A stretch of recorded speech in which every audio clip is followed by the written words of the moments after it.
喺踏入3月份咧，全球地緣政局係持續緊張㗎。咁假如外交途徑係冇辦法達成談判協議嘅話咧，咁中東嘅局勢咧有進一步升溫嘅可能㗎。預期油價同埋貴金屬價格咧將會持續受到支持。喺2月下旬啊，美國嘅最高法院係裁定特朗普嘅關稅係唔合法嘅。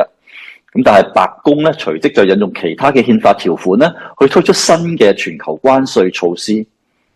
地緣政局再加上關稅前景未明咧，估計對美股同埋全球股市咧係會構成下行嘅壓力㗎。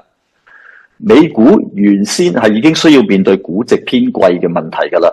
咁而家再加上地緣政局混亂咧，係有可能會拖累到亞太區同埋其他嘅地區股市咧係同步出現調整㗎。上個月咧，白宮係宣布提名沃什咧係做下一任嘅聯儲局主席。咁雖然市場咧係一度認為佢嘅政策觀念係相對鷹派嘅，但係估計喺現時嘅政治環境之下咧，當新任嘅央行主席上任之後咧，聯儲局大概係仍然會維持住原先嘅減息傾向㗎。咁事實上咧，沃什近期係再度提出央行應該同財政部緊密合作㗎。咁言論咧即係反映未來央行將會好有可能咧係配合財政部嘅發債步伐㗎。咁一旦發債拍賣嘅成績唔理想嘅話咧，央行就會肩負買債嘅使命啦，變相係維持住現行嘅央行擴表動作啦，甚至最終有可能會推出量寬或者係控制孳息線等等嘅操作㗎。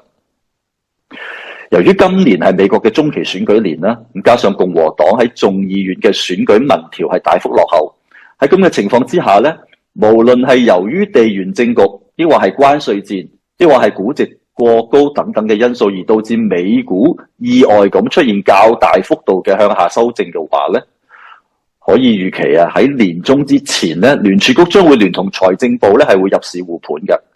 推出更多嘅寬鬆措施去振興股市同埋經濟。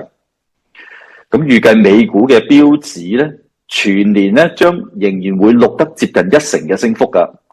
而港股咧係會再次跑贏美股啊，全年或者會升接近1成半或者以上㗎。美國嘅本土政局混亂啊，咁加上全球對美國嘅信任度下降啦，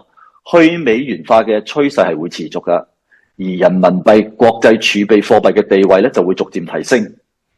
預料人民幣對1美元嘅匯價咧，年底前係可以逼近6.8或者更高水平㗎。至於澳元咧，就受惠於大宗商品嘅價格做好，同埋中國出入口貿易量上升等等嘅利好因素咧，2月份澳元同埋人民幣兩者都已經先後創出咗52週新高㗎啦。預料澳元喺年底前咧，將會有機會進一步升到去接近0.73至到0.74美元嘅區域㗎。